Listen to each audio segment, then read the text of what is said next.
Blue Reflection by Gust, developer of the Atelier series, is a more casual look at turn-based RPGs, and those looking for a challenging, in-depth role-playing experience may want to look elsewhere. It plays more akin to a visual novel with some combat thrown in, and captures the day-to-day life of teenage girls, including their somewhat over-dramaticized emotions, insecurities, and magical girl powers. The game was released September 26, 2017 on Steam and PS4 and cost $59.99 USD or your regional equivalent. I almost didn't do a review for this one due to a rather so-so time ahead with it, but after reading several positive, not to mention pandering reviews by critics, I thought I'd share my thoughts on the game from a female perspective. Let's dive in. The world is in danger, and it's up to a group of magical girls stationed at different areas around the world that act as singularities in which they can harness their powers. Reflectors, as they're called, protect fragments, the physical manifestation of emotions, from Sephiroth, demons that would consume them, which are created by head demons called Sephira. Your main character, Hinako Shirai, has returned to school after a long abstinence caused by a serious injury. She'll never dance ballet again, and feels as though she has no purpose in life as a result. She's thrown headlong into the world of reflectors and is promised that if she keeps the world safe with the help of her newfound friends, she'll be granted one wish. One thing I noticed in some of the reviews I read was that no one mentions that Hinako is kind of a bitch. She actually snaps at two of the characters very early on and causes them to go rampant, which teenagers in particular are susceptible to strong emotions, and so the setting of an all-girls school makes sense to a degree besides, yay, fanservice. Hinako, Yuzu, and Lime, two mysterious sisters who seem to know a lot more than they give on, become a glorified counseling service where they solve the problems of other girls who ask for their help by giving advice and stabilizing the rampant emotion within them.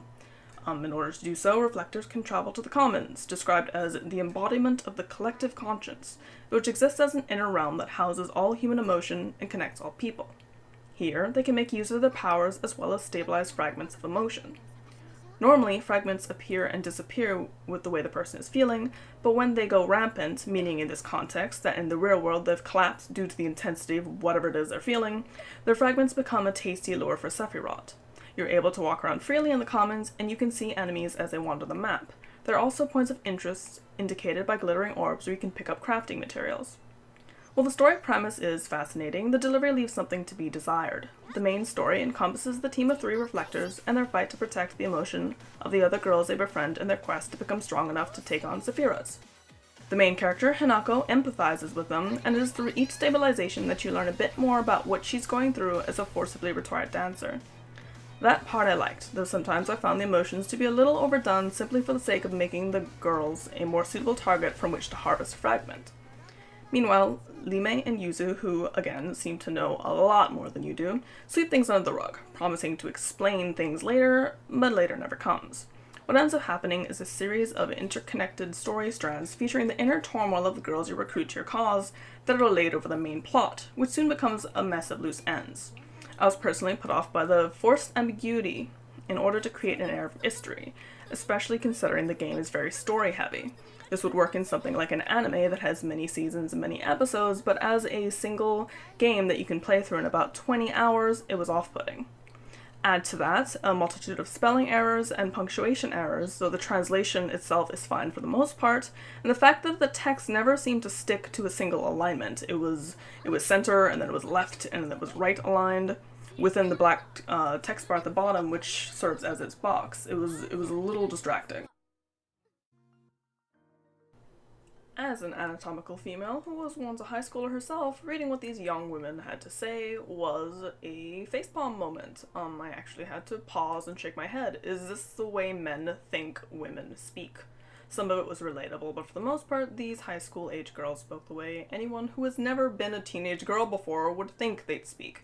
Seriously, writers, do you really think girls would want to trade panties that are still in the process of being worn?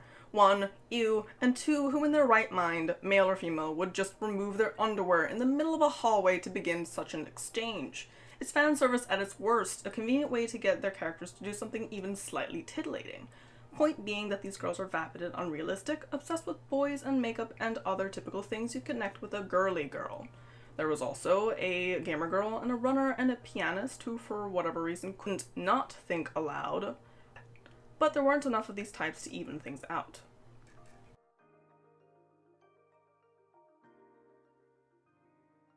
In fact, Blue Reflection relies heavily on anime stereotypes, so expect a strong lack of adult presence. Hanako lives alone, I guess, because she never even references her parents.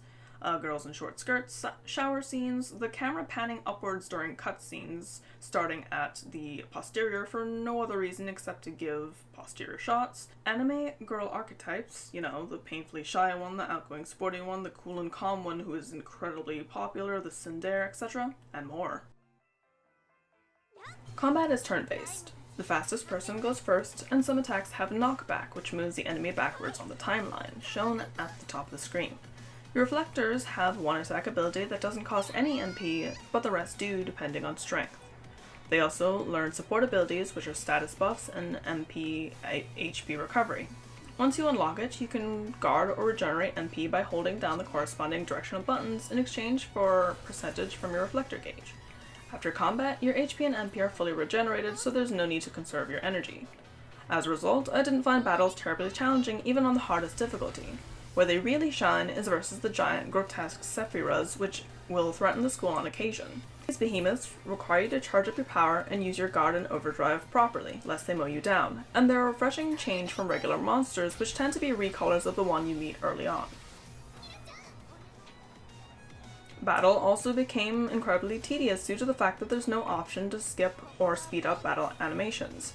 The glitzy attacks, which take 5 seconds or more to play out in their entirety, were only interesting to a point, and most single target attacks are the same base animation of twirl, shimmer, point your finger or weapon, and shoot a beam of energy, while the majority of AoEs were whipping slash slashing slash clawing motions depending on which character you're using. To its credit, the game does do something a little different in terms of party management. In lieu of experience points, the game rewards you with growth points for completing missions, befriending girls, and making story progress. These can be spent on one of 4 stats, a combination of which results in learning new and powerful abilities. Equipment consists of the fragments earned from the initial stabilization of girls in the commons, and also from interacting with them in the real world.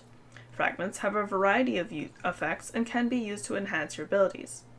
Items cannot be used in battle, but any time outside of it. There's no store in-game unless you count the little cafe-type area in the school where you can pick up an item daily, but you can get them as mission rewards and can craft a limited selection of them at Pillars of Perception found in the commons. As such, items don't restore health, instead they provide temporary buffs or permanent stat boosts.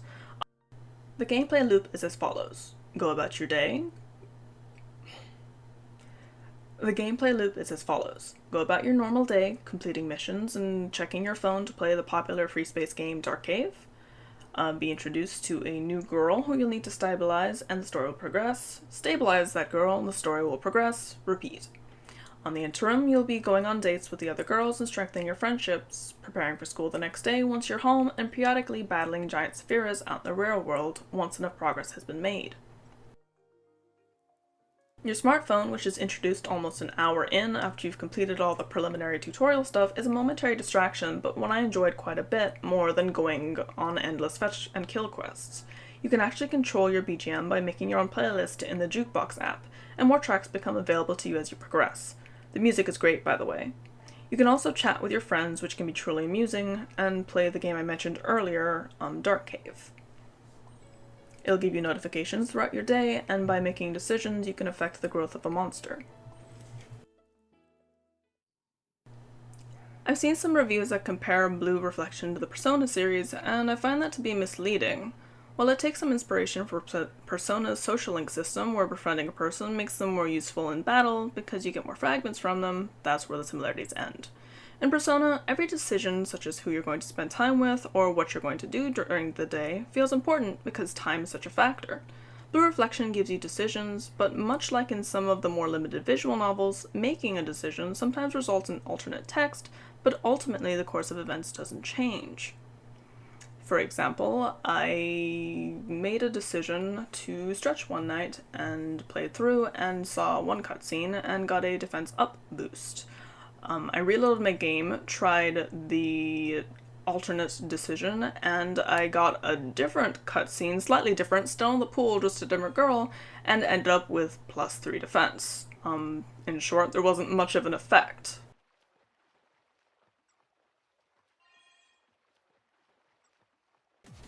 Trophy hunters will be happy to hear that the game is an easy platinum, merely requiring you to play through the game in full, complete missions, and craft every item, the latter of which you'll be doing anyway so long as you take on the missions that teach you new recipes. There aren't any trophies for maxing out friendships, curiously enough, though you'll need to befriend a certain amount of girls in order to collect enough fragments.